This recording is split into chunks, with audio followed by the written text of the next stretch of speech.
Hello everyone. इस video के पहले हमने प्लांट्स में पाए जाने वाले एडेप्टेशन के बारे में कुछ मोटा मोटा पढ़ा था। यहाँ हम हाइड्रोफाइट्स में इकोलॉजिकल एडेप्टेशंस क्या क्या होते हैं उसके बारे में पढ़ेंगे। हाइड्रोफाइट्स में अनुकूलन के कारणों की हम बात करते हैं। जल, फर्स्ट फैक्टर इज जल। जल की अवेलेबिलिटी, तो जो भी हाइड्रोफाइट्स हैं वो क्योंकि जलीय वातावरण में उग रहे हैं तो वहाँ उनको फिजियोलॉजिकल एक्शन के लिए किसी भी प्रकार के जल की कमी सहन नहीं करनी पड़ती है। इसी प्रकार बायोन्सी या उत्प्लावकता, तो जलीय वातावरण होने के कारण प्लांट में बायोन्सी उत्पन्न हो जाती है। और अल्प लवणता या परासरण सांद्रता का कम होना, स्वच्छ जलीय वातावरण जहाँ भी होगा वहाँ पर सैलिनिटी कम होगी, लवणता कम होगी, जिससे पानी का ऑस्मोटिक प्रेशर कम हो जाता है और इस वजह से प्लांट में बहुत सारे एडेप्टेशन उत्पन्न हो जाते हैं।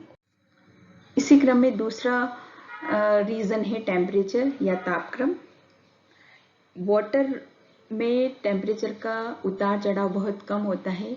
हम देखते हैं कि जितने भी तटीय इलाके होते हैं, समुद्र तटीय इलाके हैं या जहाँ पर पानी है आसपास, वहाँ का टेम्परेचर, वहाँ के एनवायरनमेंट का टेम्परेचर बहुत कम, अप और हाई बहुत कम होता है। टेम्परेचर के बीच में मिनिमम और मैक्सिमम टेम्परेचर के बीच में बहुत कम डिफरेंस हो पाता है।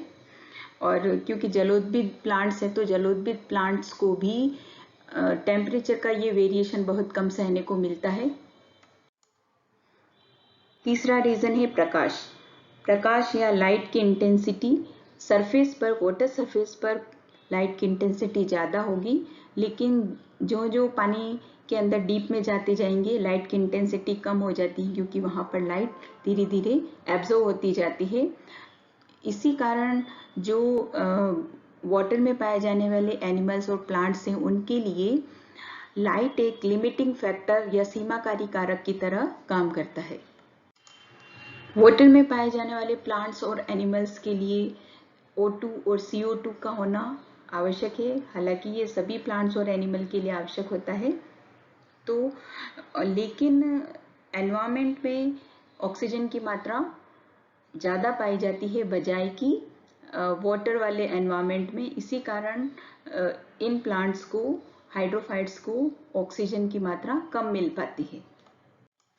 इन सभी जलीय लक्षणों के आधार पर प्लांट्स में जो अनुकूलन पाए जाते हैं, एडेप्टेशंस पाए जाते हैं, उनको हम मेनली 3 पार्ट में डिवाइड कर सकते हैं।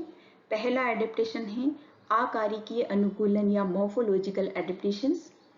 दूसरा शारीरिकी अनुकूलन या anatomical adaptations, and third is कार्यकीय अनुकूलन या फिजियोलॉजिकल एडेप्टेशंस। अब हम आगे एक एक करके इनको विस्तार से पढ़ेंगे।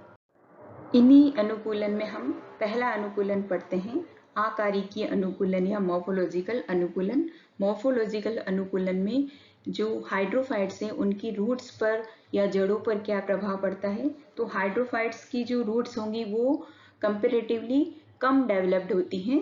जैसे वुल्फिया, सिरेटोफिलम, यूट्रिकुलेरिया आदि में जड़ें बहुत कम उपस्थित होती हैं। इसी प्रकार लेमना, निम्फिया आदि में जो रूट हेयर्स पाए जाते हैं, नॉर्मली बहुत सारी जड़ों में रूट हेयर्स पाए जाते हैं, वो इन पौधों में नहीं पाए जाते हैं। और रूट हेयर्स का काम क्या होता है, वाटर एब्जॉर्प्शन को बढ़ाना, रूट के एरिया को वो बढ़ा देते हैं, जिससे कि वाटर एब्जॉर्प्शन की सरफेस बढ़ जाती है। आइकोनिया, सिंघाड़े आदि के जो इनमें जो रूट्स होती हैं उनमें रूट केप के स्थान पर रूट पॉकेट्स पाए जाते हैं, जो कि एक स्पेशल कैरेक्टर्स हैं इनका। लेमना जो प्लांट है उसमें केवल एक ही जड़ पाई जाती है, मतलब कि जो रूट है वो, उसका काम मेनली वाटर एब्जॉर्प्शन करना नहीं होता है, उसका काम होता है प्लांट को स्टेबल रखना। बहुत सारे प्लांट्स होते हैं उनमें रूट ही नहीं पाई जाती है, तो इन प्लांट्स में जो लीव्स होती हैं वो ही ब्रांच्ड होकर के रूट का काम करती है। सिंगाड़ा है, इस प्रकार के जो प्लांट हैं उनमें फोटोसिंथेटिक प्रोसेस के लिए इनकी जो जड़ें होती हैं वो ग्रीन कलर की हो जाती है। इन जड़ों में फोटोसिंथेटिक पिगमेंट क्लोरोफाइल बन जाता है, जिससे कि ये जड़ें प्लांट्स के लिए प्रकाश संश्लेषण का कार्य कर सके। और बहुत सारी जड़ों में एडवेंटिशियस रूट्स में मॉडिफिकेशन हो जाता है। अब हम बात करते हैं मैनग्रोव प्लांट्स की। मैनग्रोव प्लांट्स क्या होते हैं? जो प्लांट्स डेल्टा रीजन में पाए जाते हैं उन प्लांट्स को हम ज़्यादातर मैनग्रोव प्लांट्स कहते हैं।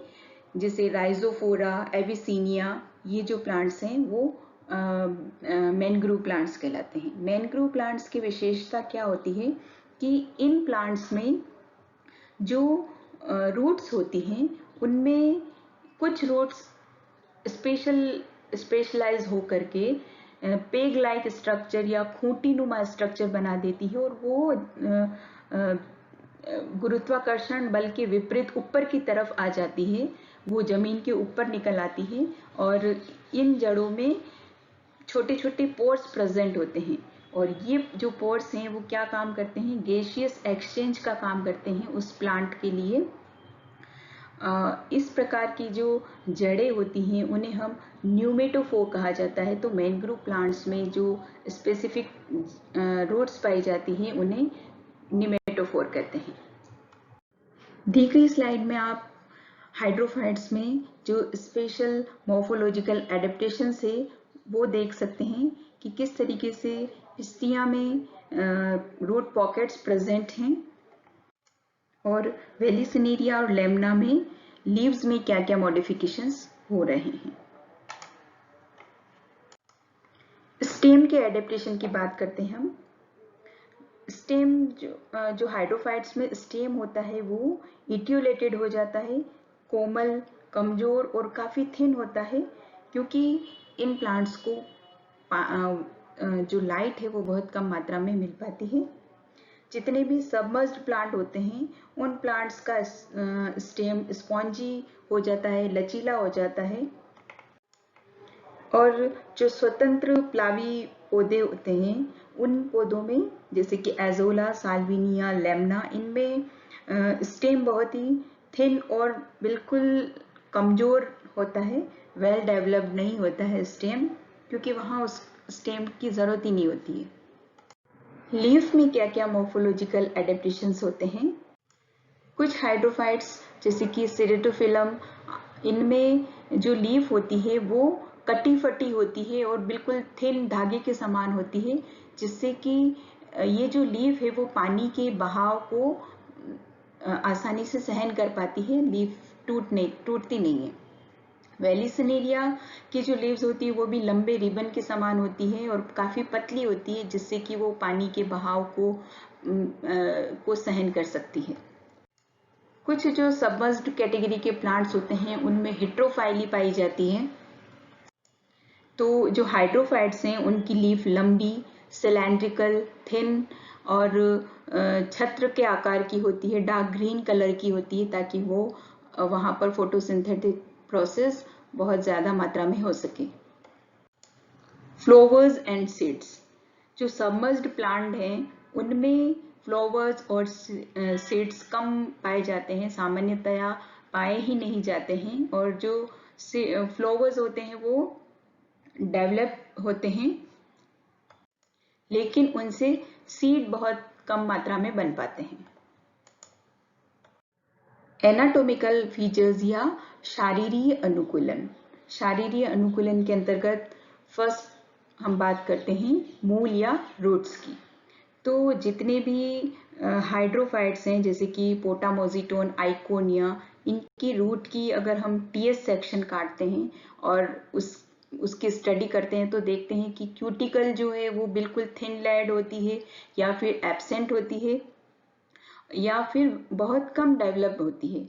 इसी क्रम में जो एपिडर्मल लेयर्स हैं वो भी सिंगल एपिडर्मल लेयर पाई जाती है और एपिडर्मल लेयर की सेल्स भी पैरेन्काइमेटस कोशिकाओं से मिलकर बनी होती है, मृदुतिकीय कोशिकाओं से मिलकर बनती है।